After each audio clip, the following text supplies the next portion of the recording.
जय श्री राधे कृष्ण।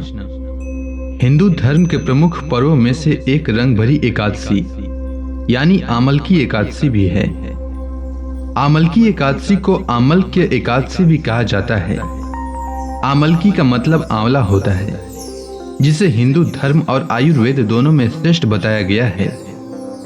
पद्म पुराण के अनुसार आंवले का वृक्ष भगवान विष्णु को अत्यंत प्रिय होता है।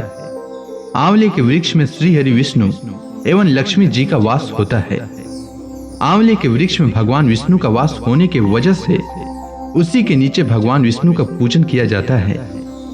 यही आमलकी एकादशी कहलाती है। इस दिन आंवले का उपटन, आंवले के जल से स्नान, आंवला पूजन, आंवले का भोजन और आंवले का दान करना चाहिए। इस एकादशी की सबसे खास बात यह है कि यह एकमात्र ऐसी एकादशी है जिसका भगवान विष्णु के अलावा भगवान शिव से भी संबंध है। इसका संबंध भगवान शिव और माता पार्वती से भी है। मान्यता के अनुसार इस दिन भगवान शिव पहली बार माता पार्वती को काशी लाए थे।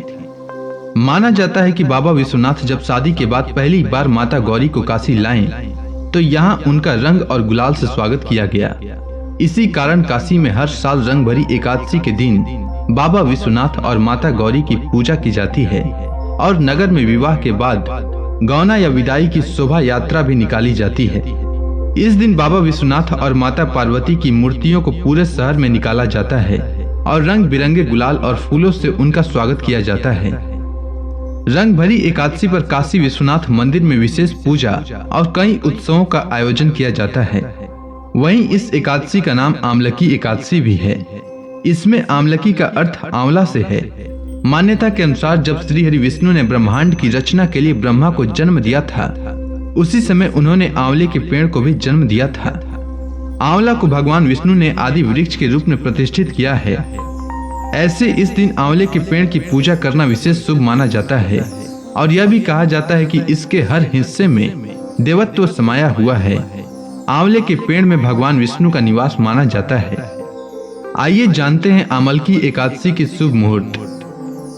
तो एकादशी तिथि की शुरुआत 13 मार्च रविवार को सुबह 10:25 से होगा और एकादशी तिथि की समाप्ति 14 मार्च सोमवार को दोपहर 12:08 पर होगा और द्वादशी तिथि की समाप्ति 15 मार्च को दोपहर 1:14 पर होगा।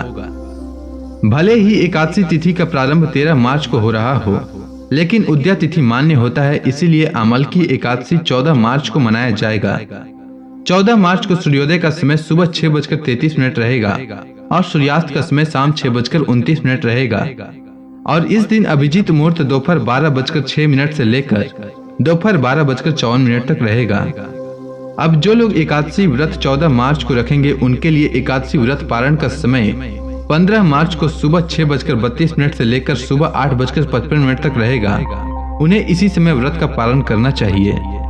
अब आइए जानते हैं आमलकी एकादशी के पूजा विधि के बारे में। तो आमलकी एकादशी में आंवले का विशेष महत्व है।